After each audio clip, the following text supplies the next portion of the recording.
Accounting സ്റ്റാൻഡേർഡ്സ് എന്ന് പറയുന്നത് റിട്ടൺ ഡോക്യുമെൻറ്റ്സ് ആണ്, പോളിസീസ് ആണ്. ഇത് ഇഷ്യൂ ചെയ്യുന്നത് എക്സ്പേർട്ട് അക്കൗണ്ടിങ് ബോഡി അല്ലെങ്കിൽ ഗവൺമെൻറ് അല്ലെ അതർ റെഗുലേറ്ററി ബോഡീസ് ആയിരിക്കും. അത് എന്തൊക്കെ ആസ്പെക്റ്റ് കവർ ചെയ്യുന്നു വെച്ചാൽ recognition, measurement, treatment, presentation and disclosure of accounting transaction in the financial statement. നമുക്ക് ഇന്ത്യയിൽ അക്കൗണ്ടിങ് സ്റ്റാൻഡേർഡ് ഇഷ്യൂ ചെയ്തേക്കുന്നത് the Indian institute of chartered accountants of India ആണ്. ഓക്കെ, അപ്പോൾ അക്കൗണ്ടിങ് സ്റ്റാൻഡേർഡ്സ് എന്ന് പറയുന്നത് written documents, that is policy documents issued by expert accounting body or government or other regulatory body covering the aspects of recognition, measurement, treatment, presentation and disclosure of accounting transaction in the financial statement. അപ്പോൾ ഇന്ത്യയിൽ issue ചെയ്തേക്കുന്നത് institute of chartered accountants of India ആണ്. അത് ഡെഫിനേഷനാണ് accounting സ്റ്റാൻഡേർഡിൻ്റെ. Accounting സ്റ്റാൻഡേർഡിൻ്റെ objective എന്ന് പറയുന്നത് main objective standardise the diverse accounting policies and practices with a view to eliminate extend possible non comparability of financial statement and reliability to the financial statement. അപ്പം main ഒബ്ജക്റ്റീവായിട്ട് നമുക്ക് പറയാൻ പറ്റുന്നത് നമ്മുടെ അക്കൗണ്ടിങ് സ്റ്റാൻഡേർഡ് എന്ന് വെച്ചാൽ ഡൈവേഴ്സ് ആയിട്ടുള്ള accounting പോളിസീസിനെ പ്രാക്ടീസസിനെയൊക്കെ എന്ത് ചെയ്യും, സ്റ്റാൻഡേർഡൈസ് ചെയ്യുക. അതാണ് ഒരു കാര്യം. And with a view to eliminate the extend possible non comparability of financial statement. അപ്പോൾ എലിമിനേറ്റ് ചെയ്യുക non comparability of financial statements eliminate ചെയ്യുക. And add reliability to the financial statement കുറച്ചുകൂടെ നമുക്ക് ഡിപ്പെൻഡ് ചെയ്യാൻ പറ്റുന്ന ഡിപ്പെൻഡബിൾ ആക്കി എടുക്കുക. അതാണ് റിലയബിലിറ്റി ഓഫ് ഫിനാൻഷ്യൽ സ്റ്റേറ്റ്മെൻറ്റ്. നമുക്ക് ഡിപ്പെൻഡ് ചെയ്യാൻ പറ്റുന്ന ഒരു ഡോക്യുമെൻ്റ് ആക്കി എടുക്കുക. The Institute of Chartered Accounts of India recognise the need to harmonise the diverse accounting policies and practices constituted and accounting standard board on 21st April 1977. അപ്പോൾ 21st April 1977 accounting പോളിസീസും പ്രാക്ടീസസും ഒക്കെ ഒരുമിച്ച് use ചെയ്തിട്ട് ഒരു accounting standard set ചെയ്യാൻ വേണ്ടിയിട്ട് accounting standard board കൊണ്ടുവന്നു. ഇനി compliance with accounting standard issued by ICAI. ഇനി എങ്ങനെയാണ് നമ്മൾ കംപ്ലയൻസ് ചെയ്യേണ്ടത്? ICAI ഇഷ്യൂ ചെയ്ത അക്കൗണ്ടിങ് സ്റ്റാൻഡേർഡ് നമ്മൾ എങ്ങനെയാണ് ഫോളോ ചെയ്യേണ്ടത്? Subsection 3A to section 211 of the Companies Act 1956 require that every profit and loss and balance sheet shall comply with the accounting standards.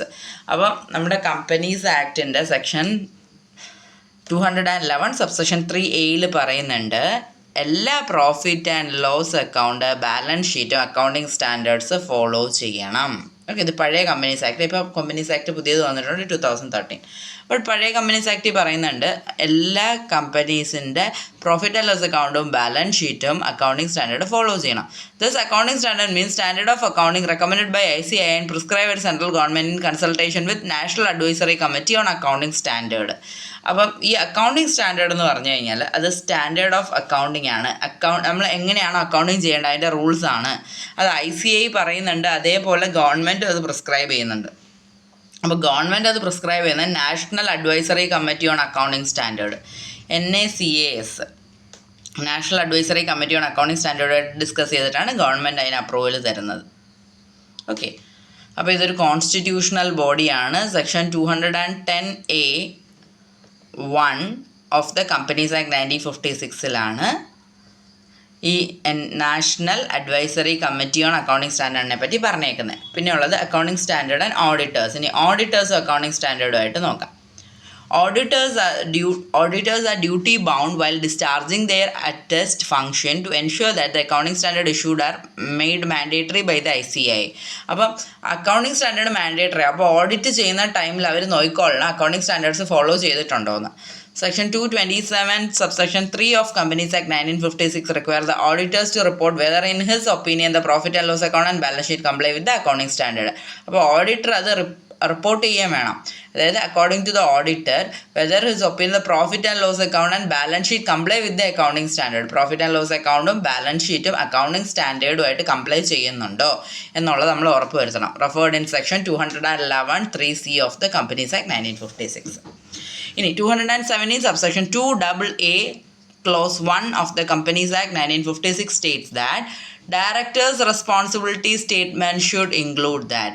അതായത് ഡയറക്ടറുടെ റെസ്പോൺസിബിലിറ്റി എന്തൊക്കെയാണ്? In preparation of annual accounts the applicable accounting standard had been followed along with proper explanation.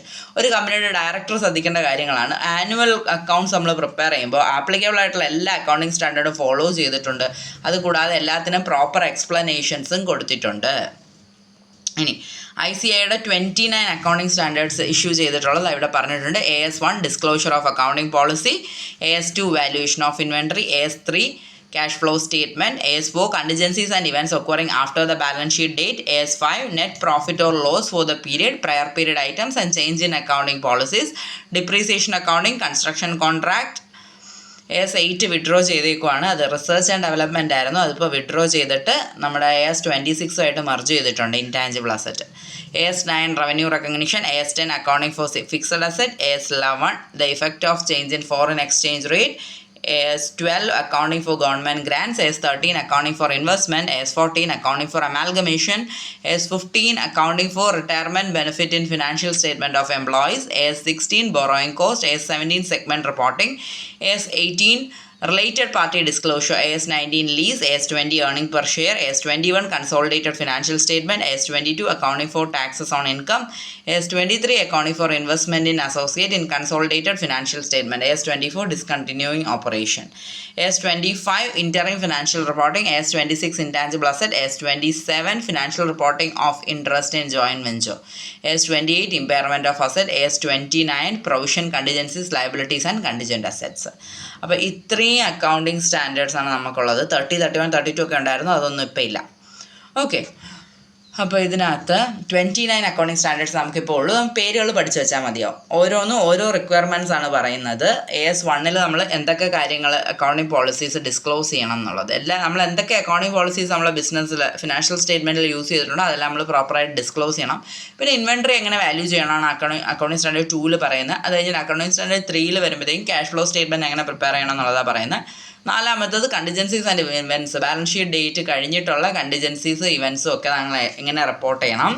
അത് കഴിഞ്ഞിട്ട് net profit or loss for the period, ഇപ്പോഴത്തെ net profit or loss, കഴിഞ്ഞ വർഷത്തെ items, accounting policy ഉള്ള change, അങ്ങനത്തുള്ള കാര്യങ്ങളൊക്കെ എങ്ങനെ deal ചെയ്യണം. അപ്പോൾ ഓരോ ആസ്പെക്റ്റും എങ്ങനെ ഡീൽ ചെയ്യണം എന്നുള്ള രീതിയിലാണ് നമ്മൾ അക്കൗണ്ടിങ് സ്റ്റാൻഡേർഡ് ഇഷ്യൂ ചെയ്തിരിക്കുന്നത്.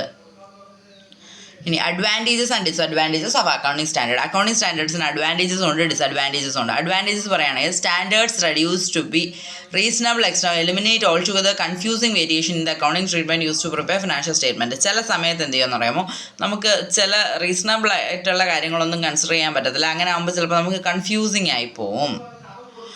അപ്പോൾ ആ കൺഫ്യൂഷൻസ് നമുക്ക് എലിമിനേറ്റ് ചെയ്യാനായിട്ട്, ഓക്കെ, അപ്പോൾ നമുക്ക് ആ കൺഫ്യൂഷൻ എലിമിനേറ്റ് ചെയ്ത് കറക്റ്റ് ചെയ്ത് അക്കൗണ്ടിങ് സ്റ്റാൻഡേർഡ് എടുക്കണം എന്ന് അറിയാൻ വേണ്ടിയിട്ട് നമുക്ക് അക്കൗണ്ടിങ് സ്റ്റാൻഡേർഡ് നമ്മളെ ഹെൽപ്പ് ചെയ്യും. അപ്പോൾ എങ്ങനെയാണ് treatment and presentation of an item in a financial statement എന്ന് പറഞ്ഞുതരും. There are certain areas where important information is not required by law to be disclosed. ഇനി നിയമം പറയുന്നില്ല ചില കാര്യങ്ങളൊന്നും ഡിസ്ക്ലോസ് ചെയ്യാം. അപ്പോൾ അങ്ങനെയുള്ള കാര്യങ്ങൾ നമുക്ക് ചിലപ്പോൾ ബിസിനസ്സിന് ഇമ്പോർട്ടൻ്റ് ആയിരിക്കും. അപ്പോൾ ലോ ഡിസ്ക്ലോസ് ചെയ്യാൻ പറഞ്ഞിട്ടില്ലാത്ത ചില കാര്യങ്ങൾ നമ്മളോട് അക്കൗണ്ടിങ് സ്റ്റാൻഡേർഡ് പറയും അത് ഡിസ്ക്ലോസ് ചെയ്യണം. Okay, it facilitates comparison of financial statement of different companies situated in different places. പിന്നെ കമ്പാരിസൺ ഫെസിലിറ്റേറ്റ് ചെയ്യും, ഫിനാൻഷ്യൽ സ്റ്റേറ്റ്മെൻറ്റ് കമ്പാരിസൺ ഫെസിലിറ്റേറ്റ് ചെയ്യും. അടുത്ത വന്നിട്ട് there may be trend towards rigidity and away from flexibility in applying accounting standard.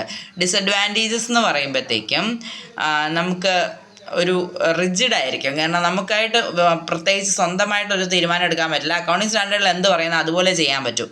പിന്നെ ഉള്ളത് difference in accounting standard are bound to be because of difference in the traditional and legal system from one country to another. അപ്പോൾ traditional സിസ്റ്റവും legal സിസ്റ്റവും നല്ല വ്യത്യാസമാണ്. Okay, അപ്പോൾ പല ഭാഗങ്ങളിലും പല രീതിയിലായിരിക്കും അക്കൗണ്ടിങ് ചെയ്യുന്നത്. അപ്പോൾ അതിനെല്ലാം ഒന്നിച്ച് കൊണ്ടുവരുന്നതെന്നുള്ളത് ഒരു വലിയ ടാസ്ക് തന്നെയാണ്. അപ്പോൾ അക്കൗണ്ടിങ് സ്റ്റാൻഡേർഡ് ചില സമയത്ത് അതിൽ വിജയിക്കണമെന്നില്ല. പിന്നെ accounting standard cannot override the law പറയുന്നതിനപ്പുറത്തേക്ക് അക്കൗണ്ടിങ് സ്റ്റാൻഡേർഡിന് പറയാൻ പറ്റില്ല. The standards are required to be frame within the ambit of prevailing statute even though it is not an acceptable standard.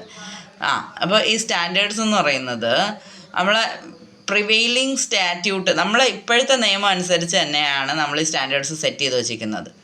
Okay, അപ്പം ഏതാണ് നമ്മളുടെ അതായത് പ്രയോറിറ്റി എന്ന് ചോദിച്ചു കഴിഞ്ഞാൽ ലോയിൽ പറയുന്ന കാര്യമായിരിക്കും പ്രയോറിറ്റി. അപ്പോൾ അക്കൗണ്ടിങ് സ്റ്റാൻഡേർഡും ലോയും തമ്മിലൊരു കോൺട്രഡിക്ഷൻ വന്നു കഴിഞ്ഞാൽ അവിടെ നമ്മൾ എടുക്കുന്നത് ലോയിൽ എന്താണോ പറയുന്നത് അതായിരിക്കും എടുക്കുക.